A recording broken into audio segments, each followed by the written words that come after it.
Number 2. Serial killers are a myth. David McGowan was an American author and investigative journalist born in Torrance, California. A UCLA graduate with a degree in psychology, McGowan devoted his life to the study and documentation of deep state politics, publishing several books and maintaining a website and blog. Often labeled a conspiracy theorist, McGowan wrote about such subjects as his belief that the Apollo moon landings were faked and that the US government was involved in the 9/11 attacks. However, his best known and perhaps most controversial work remains his 2004 book, Programmed to Kill: The Politics of Serial Murder. In the book, McGowan put forth his theory that the commonly accepted definition of a serial killer, a lone wolf who often kills victims of a particular type, is a myth created by the deep state and perpetuated by the media. McGowan believed that almost all serial killers were actually members of satanic cults who committed their crimes due to programming by MK Ultra style government programs.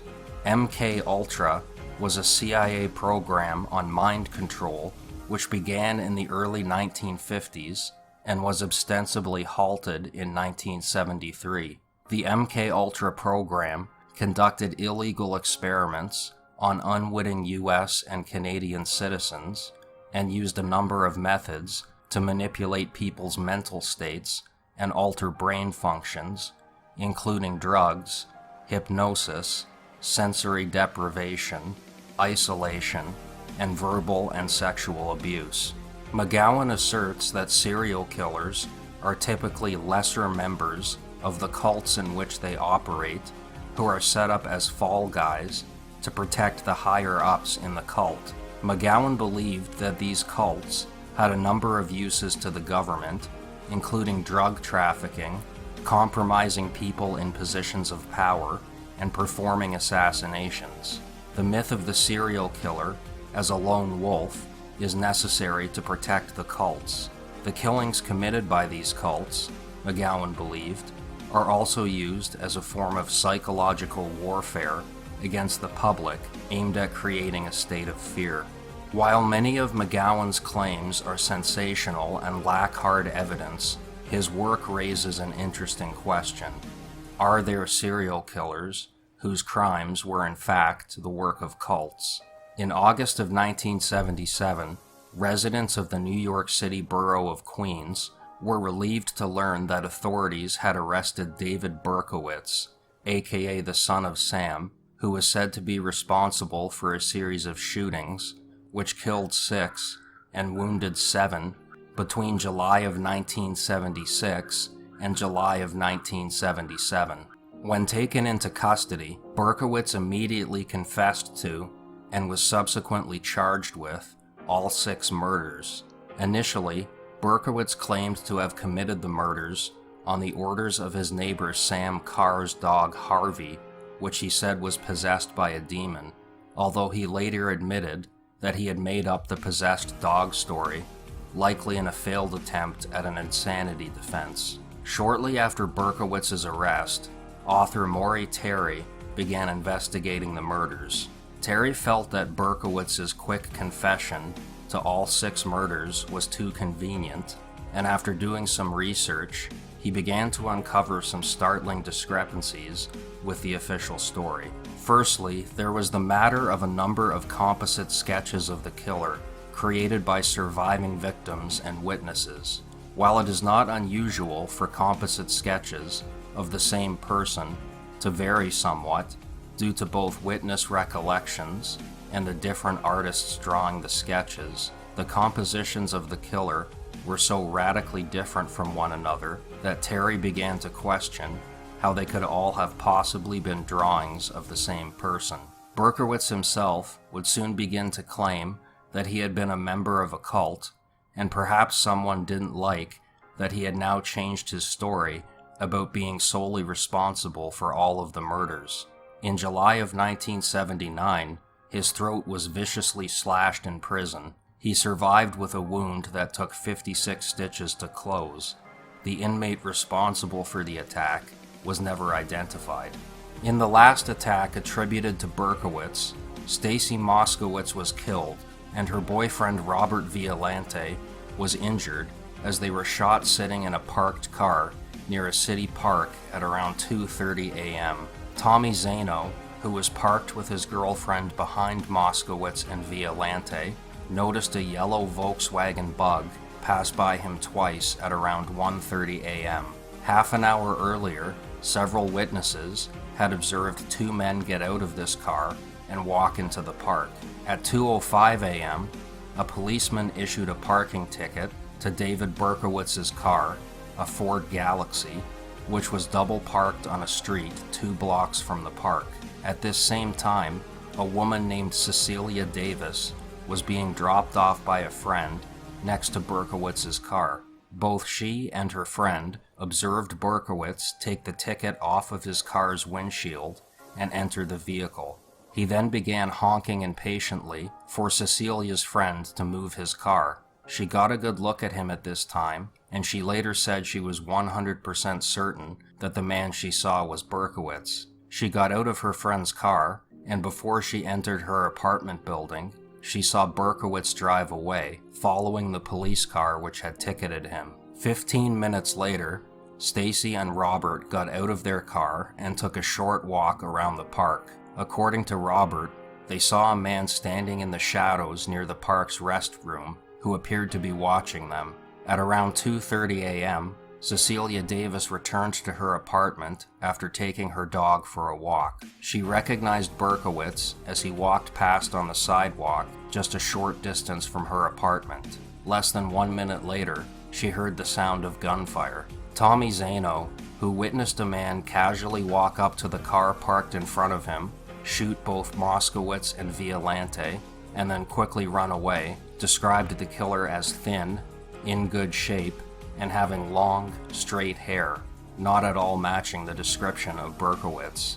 In Zano's own words, when he was interviewed years after the murders, "I didn't believe it was Berkowitz then, and I don't believe it was Berkowitz now." Cecilia Davis also doubts that the killer in this instance could have been Berkowitz, as she saw him a minute before the shots rang out. The distance between Cecilia's apartment and the location of the shooting would take at least 2.5 minutes to cover at a brisk walk. As well, other witnesses were located who saw a man in a cheap wig run to a yellow Volkswagen Bug near the park and speed off less than 15 seconds after the shooting. Maury Terry believes that the shooting of Moskowitz and Violante was a coordinated effort involving at least 3 people, including Berkowitz, but that in this case, he could not possibly have been the shooter.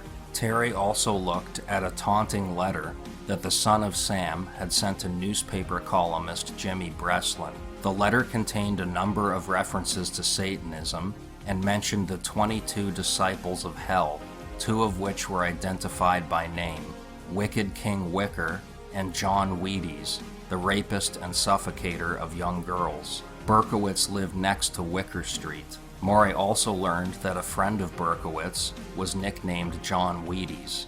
John's real name was John Carr, and he was the son of Sam Carr, whose dog supposedly commanded Berkowitz to kill. Terry believed that John Carr resembled some of the composite sketches of the shooter. He managed to track Carr down in North Dakota, where he worked as a mechanic at an Air Force base. Local police lieutenant Terry Gardner was aware of Carr, claiming that he was heavily involved in the local drug culture. Although he had been living in North Dakota for some time, it was confirmed that Carr had frequented New York City during the time of the murders. Less than 6 months after Berkowitz's death, Carr was found dead in his girlfriend's apartment.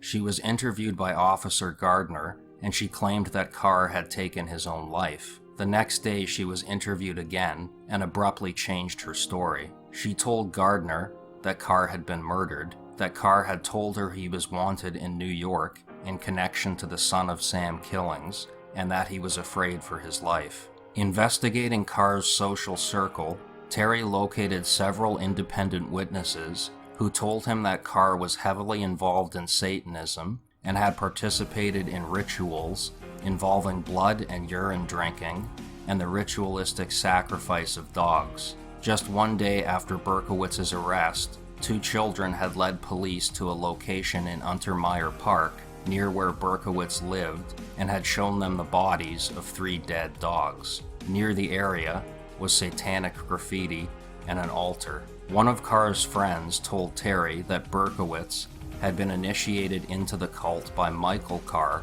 John Carr's older brother. Court depositions of Berkowitz in the 70s and 80s revealed that he admitted to knowing the Carrs. Michael Carr also resembled some of the composite sketches of the shooter.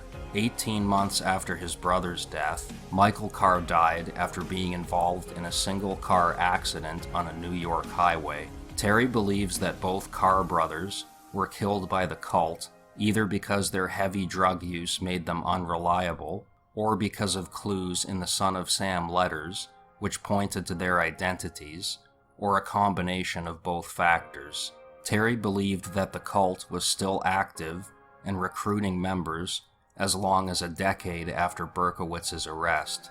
Authorities in New York City officially reopened the investigation into the Son of Sam killings in 1996. However, there have been no arrests made, and the case is considered cold. David Berkowitz remains in prison. He has become a born-again Christian who refers to himself as the Son of Hope. He maintains a website where he apologizes to his victims and their families, and for many years, he has refused to speak publicly about any cult involvement in the killings, which he once again appears to accept full responsibility for. Many, however, still remember the closing sentence of one of the Son of Sam letters. There are other sons out there. God help the world. Number 1. Ed Edwards, Serial Killer Unification Theory. Edward Wayne Edwards was born in Akron, Ohio, on June 14, 1933.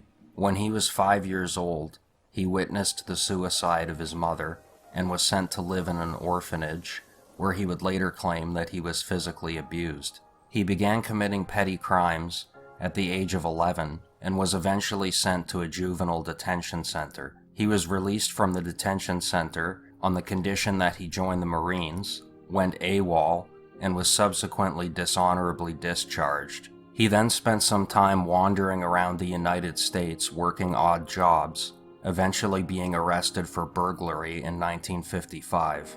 Less than a month later, he escaped from jail and resumed his wandering, robbing gas stations and conning people when he needed money. He never wore a mask while committing the robberies, later claiming that he wanted to be famous. In 1961, he was placed on the FBI's 10 Most Wanted Fugitives list, and he was captured in 1962 and given a 16-year sentence. He was paroled in 1967 after serving 5 years. While in prison, Edwards claimed that the influence of a benevolent guard caused him to rethink his life. Upon his release, he married and began a career as a motivational speaker on the subject of his reformation. In 1970, he released a motivational album, and in 1972, he published a book, The Metamorphosis of a Criminal, the true life story of Ed Edwards. That same year, he appeared on the game show To Tell the Truth. In 1982, Edwards had returned to criminal activity, and that year, he was sentenced to 2 years in prison for arson. However, the most shocking revelations about Edwards were still to come. In 2009, April Blasio, Edwards' daughter from his 4th marriage, contacted police after seeing a news report about the double murder of Tim Hack and Kelly Drew. Hack and Drew were teenagers who were found murdered in 1980 after leaving a wedding reception in Sullivan, Wisconsin.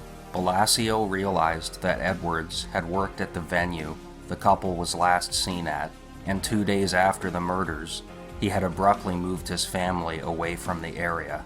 Police records indicate that Edwards had been questioned at the time, but there was no evidence against him. When he was brought in for questioning in 2009, he confessed to the murders. He also confessed to murdering Billy Lavaco and Judy Straub in Ohio in 1977, at a time when he was traveling the country, speaking about his reformation. Lastly, he confessed to murdering his adult adopted son, Danny Boy Edwards, in 1996 in a scheme to collect life insurance money. Edwards was sentenced to death for the murder of Danny Boy, but died in prison in 2011 before the sentence could be carried out. Because Edwards had killed victims over 3 decades and had spent most of his adult life wandering around the country, some felt that there was the possibility that Edwards had committed additional murders that he had not admitted to. One person who felt that Edwards deserved more scrutiny was John Cameron. Born in 1961, Cameron is a former police detective from Great Falls, Montana, who specialized in cold cases. A well-respected member of the law enforcement community, he worked with the FBI's prestigious serial killer task forces. Deciding to investigate Edwards, Cameron launched his own investigation and interviewed Edwards multiple times in prison prior to Edwards' death.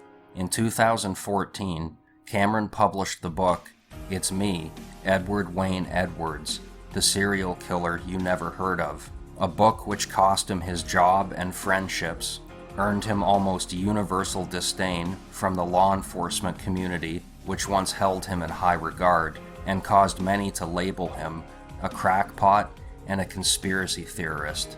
Undaunted, Cameron continues to stand by the theories that he lays out in his book, that Ed Edwards was the most intelligent and successful serial killer in human history, who killed over 500 people, including many of the most famous unsolved murders in the United States. There are several factors that Cameron ascribes to Edwards which helped him elude capture. Firstly, unlike many serial killers, Edwards had no preferred method of killing his victims. This is supported by the facts of his 5 proven murders, in which 3 of the victims were shot, 1 was stabbed, and 1 was strangled. As well, unlike many serial killers, Cameron claims that Edwards had no preferred victim type, killing people of different races, genders, ages, and social status.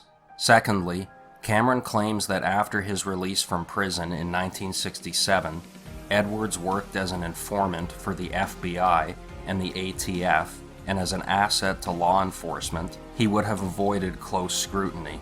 There is some evidence to back this up. A photo which shows Edwards in the home of a police chief, a court transcript which shows that Edwards gave testimony as an informant at an arson trial in 1998, and a series of letters that Edwards wrote to the FBI that were discovered among his personal papers after his death. Thirdly, there is the fact that Edwards moved frequently around and thus allegedly committed crimes in many different jurisdictions.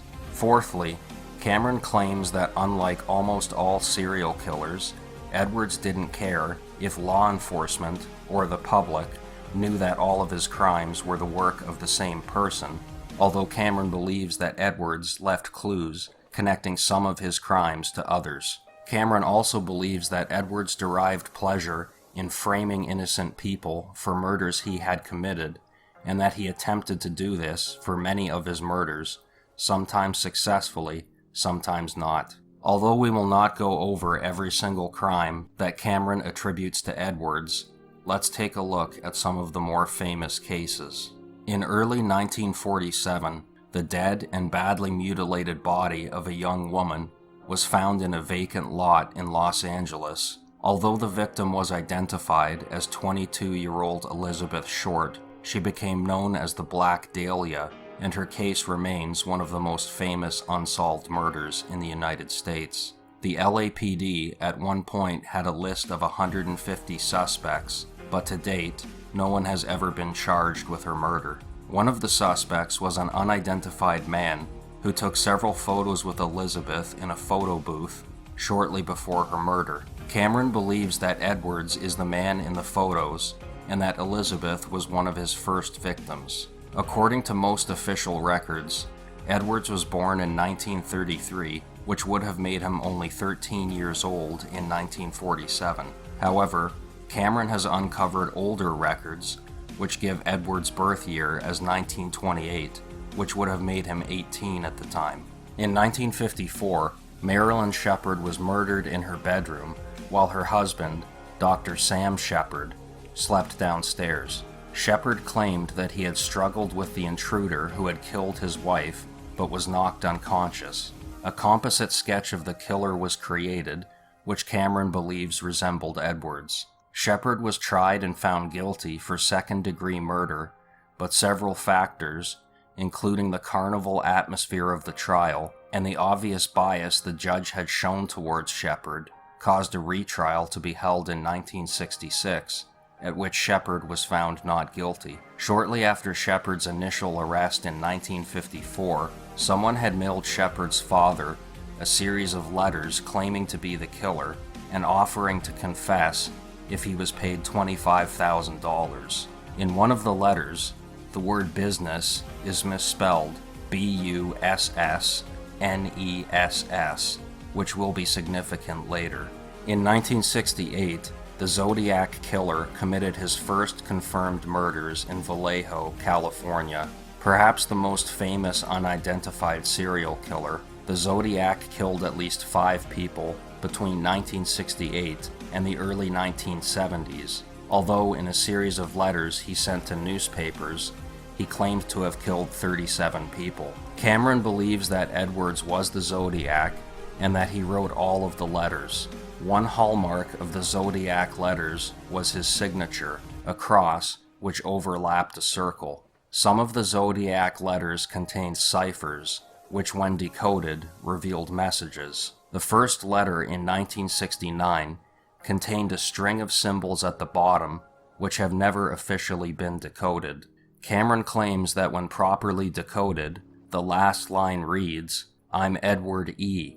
Vexed IQ half you greater than I." On November 24th, 1971, a man who became known as D.B. Cooper hijacked a Boeing 727 in the northwest United States, claiming to have a bomb. At a stop in Seattle, he released the plane's passengers and received his demand for $200,000 and 4 parachutes before ordering the plane to take off again. Somewhere above the forest in southeast Washington state, he parachuted out of the rear door of the plane with the money. Despite an FBI investigation lasting 45 years, the man known as D.B. Cooper has never been identified. Cameron believes that Edwards was D.B. Cooper and that he committed the hijacking in November 1971 to celebrate the 10-year anniversary of being added to the FBI's 10 Most Wanted list in 1961. D.B. Cooper, or someone pretending to be D.B. Cooper, sent taunting letters to several newspapers, which Cameron contends closely resembles Edward's Zodiac letters in style. Between July of 1979 and May of 1981, 24 black children between the ages of 9 and 17 were murdered in Atlanta, Georgia, and police strongly suspected a serial killer was responsible. A local KKK member and his brother were suspects early in the investigation and were placed under 24-hour surveillance, during which time 4 children were murdered and the men were dropped as suspects. In 1981, police arrested 23-year-old Wayne Williams for the murder of 2 adult men. While he has never officially been charged with any of the child murders, police believed he was responsible for some or all of them, and supporters of Williams's guilt point to the fact that the murders ceased after Williams' arrest. Cameron contends that not only was Edwards responsible for all of the murders, including the 2 adult men that Williams was convicted of killing, he also framed Williams for the crime and ceased murdering black children in the area after Williams' arrest, so that police and the public would have further proof of Williams' guilt. In March of 2019, the case was officially reopened in the hopes that advances in forensic technology could identify any perpetrators other than Williams. Famed FBI profiler John Douglas who created a profile of the killer which helped lead to Williams' arrest, believes that while Williams is guilty of some of the murders, he is not responsible for all of them. Douglas has stated that he believes that law enforcement authorities have some idea of who the other killers are, cryptically adding, "It isn't a single offender, and the truth isn't pleasant." In another famous murder that Cameron attributes to Edwards, he believes that a month after framing Wayne Williams in 1981, Edwards traveled to Hollywood, Florida, and kidnapped and killed Adam Walsh. Adam Walsh's father, John Walsh, would later go on to create the television show America's Most Wanted. Between 1991 and the mid-2000s, but not made public until 2006, someone calling themselves the Scorpion taunted Walsh with a series of anonymous letters. As you can probably guess, Cameron believes that Edwards was responsible and that he sent the first letter in 1991, 1 year after sending the last Zodiac letter in 1990. Officially, Adam was murdered by Otis Toole, a feeble alcoholic arsonist and pathological liar who confessed and recanted to the crime multiple times. In May of 1993, Cameron believes that Edwards lured 3 young boys into a wooded area in West Memphis, Arkansas, and beat them to death with his cane. He then framed 3 local teenagers, Damian Eccles, Jason Baldwin, and Jesse Miskelly, for the crime. Questions about the 3 teens' guilt arose almost immediately, and they were released from prison in 2011 after newly recovered DNA evidence cast doubt on their guilt. In a documentary about the murders, filmed in December of 1993, a man, whose identity is not known, is briefly shown at the gravesite of the children. Cameron believes that this is Edwards in disguise, wearing glasses, a hat, and a fake beard, and that he is holding the cane that he used to beat the children to death. By wearing a hat and holding a cane, Cameron believes that Edwards was invoking the image of Osiris, the ancient Egyptian god of death. In 1995, Timothy McVeigh blew up the Alfred P. Murrah building in Oklahoma, killing 168 people. Cameron contends that Edwards was jealous of McVeigh and began to plan a murder that would take the media focus off of McVeigh. In February of 1996, it was announced that McVeigh's trial would be held in a federal court in Denver, Colorado. In December of 1996, 6-year-old beauty queen JonBenet Ramsey was found murdered in the basement of her affluent Boulder, Colorado home.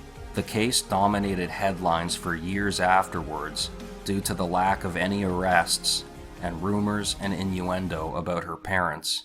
A rambling 2-page ransom note was found in the home. Cameron believes this murder was carefully planned by Edwards to upstage the McVeigh trial, and that several clues in the ransom note point to Edwards being the author. In the letter, the word business is misspelled Bussness,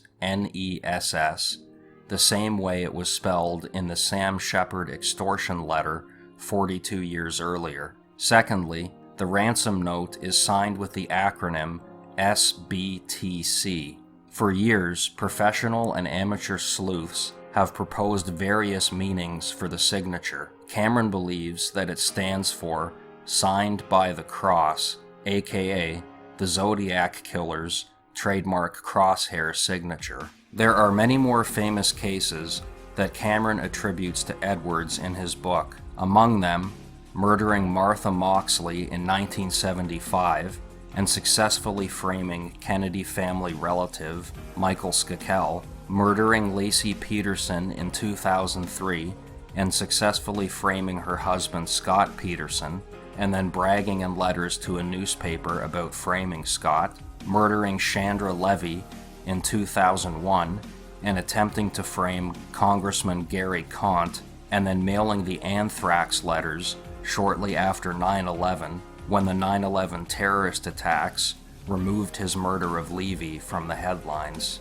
Cameron also contends that Edwards' 1970 motivational album contains a number of coded messages and hidden meanings revealing details of murders he had committed by that point, and giving details about how he saw himself and the world. In his later years, Cameron believes that Edwards was active on the internet and that he blogged multiple times about his theory of the perfect serial killer, while in actuality describing himself. As mentioned before, Cameron's theories have cost him personally and professionally, yet he continues to stand by his work.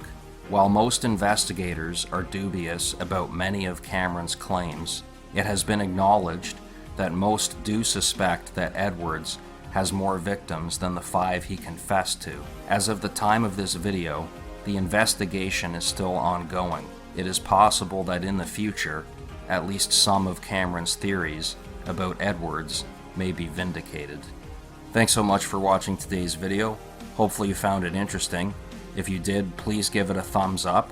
If you haven't already, subscribe, and check out my other videos for more content just like it. Thanks for watching.